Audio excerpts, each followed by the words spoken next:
পরিপূর্ণ ঈমানদার হিসাবে রাজনীতির ক্ষেত্রেও আমরা আল্লাহর ওলিদের সাথে থাকতে হবে।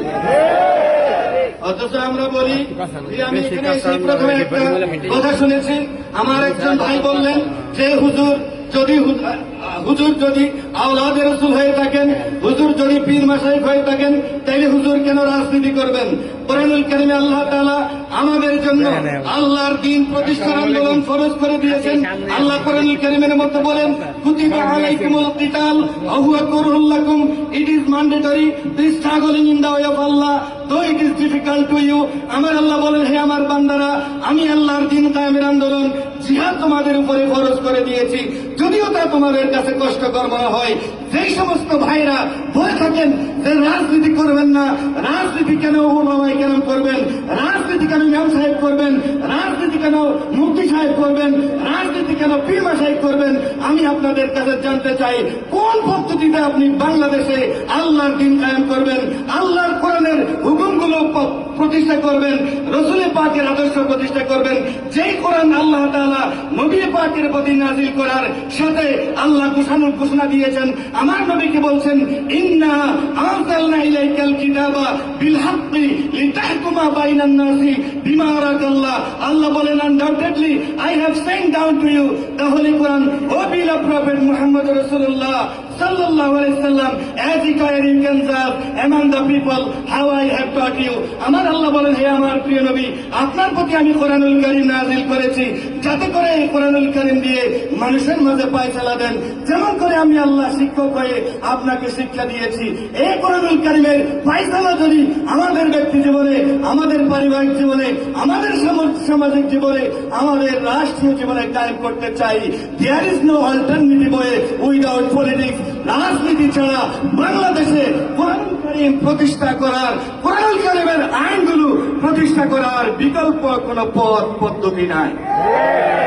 সেজন্য আমাদেরকে রাজনীতি করতে হবে। জিহাদ যদি ফরজ হয়, তাইলে রাজনীতিও আমাদের উপরে ফরজ। আল্লাহ আমার নবী বলেন, আল জিহাদু মাদিন ইলা ইয়াউমিল কিয়ামাহ, জিহাদ struggle will continue till to resurrection. আমার নবী বলেন, জিহাদ আল্লাহর দ্বীন কায়েমের আন্দোলন, এটা চলতে থাকবে কিয়ামত পর্যন্ত। যতদিন পর্যন্ত কিয়ামত না হয়, ততদিন পর্যন্ত আল্লাহর কোরআনের আইন প্রতিষ্ঠার জন্য, রাসূল পাকের আদর্শ প্রতিষ্ঠার জন্য জিহাদ চলতে থাকবে। আর জিহাদের বাংলাদেশের প্রেক্ষাপট অনুযায়ী জিহাদের একমাত্র রাস্তা রাজনীতি করা। কি বলেন, ঠিক আছে কিনা?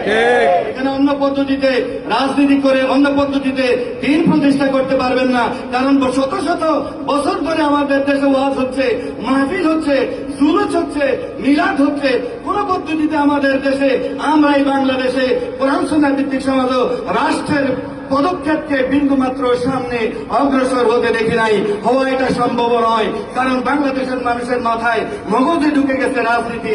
সুতরাং ফিল্মি পলিটিক্স নয়, নোংরা রাজনীতি নয়, কোরআন সুন্নাহর রাজনীতি দিয়ে এদেশের মানুষের মগজগুলোকে ধোলাই করতে হবে।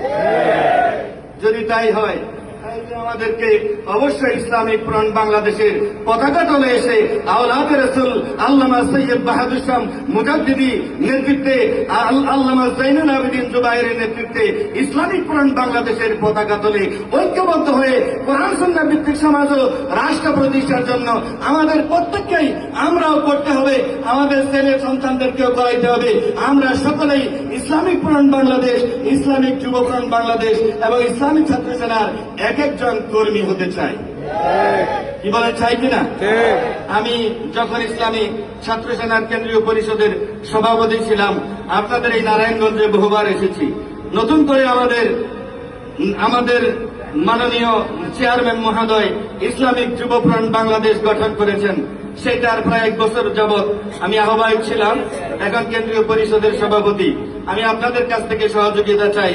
আগামী ডিসেম্বরের আগে, আজকে যেমন করে এত সুন্দর করে ইসলামিক ফ্রন্ট বাংলাদেশের কাউন্সিলের আয়োজন করেছেন, তেমন করে আগামী ডিসেম্বরের আগে আপনারা সহযোগিতা করবেন আমাদের যুবক ভাইয়েরা যাতে ইসলামিক যুব ফ্রন্ট বাংলাদেশের শক্তিশালী একটা কমিটি করতে পারে। রাজি আছেন কিনা?